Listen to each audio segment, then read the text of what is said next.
Hey, I'm Hybrid Joe, and I transformed my physique from this to this in only a year of training.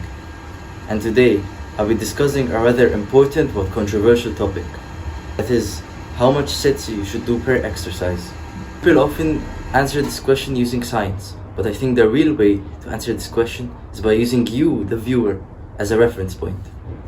What that means is, you as a viewer, you go to the gym, you experiment with different exercises and see the amount of volume your body can handle. Because it may differ from person to person. But the answer that I recommend, and you may have seen it on TikTok before, is called the 2-set method.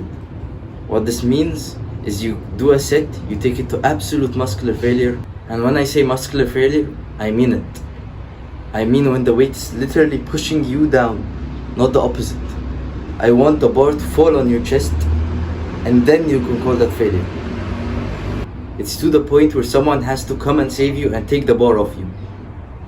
And of course, it's recommended to have a spotter while doing this. So I want you to train 2 sets for every exercise, each set to absolute failure. No letting go of the bar until it's actually on your chest and you can't get it up. You will find that from the first set, you're actually very tired. Your body's already sore and it's very tired. And by limiting it to only 2 sets, you don't fatigue your body.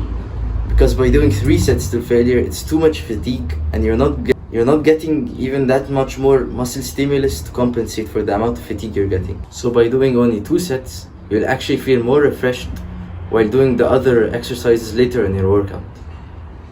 And you feel less fatigued. And I want you to take a 3 to 5 minute break between each set.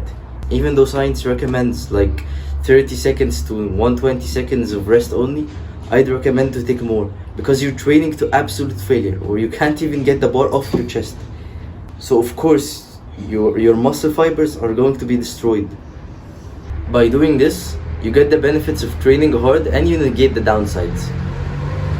And to get that little bit of extra muscle stimulus, you can add on to it assisted reps, which of course you need a spotter to do this, but it's fine if you don't have one. You can absolutely manage with only doing 2 sets to absolute failure, but if you have a spotter, that can really help. And assisted reps really help you get over those small plateaus you may face in your progressive overload journey. If you've realized over time you need to increase the weight you're using to get the same amount of stimulus you got at first. And that's because your muscle fibers are getting used to that feeling of training and breaking down those muscle fibers, and they're regenerating faster. So in bro science terms, basically you just need to train harder over time. As you go in your journey, you need to increase that intensity of your training. And assisted reps really help you with that. So try combining both the 2-set method and assisted reps and see how it goes. I guarantee you will get way more gains than before.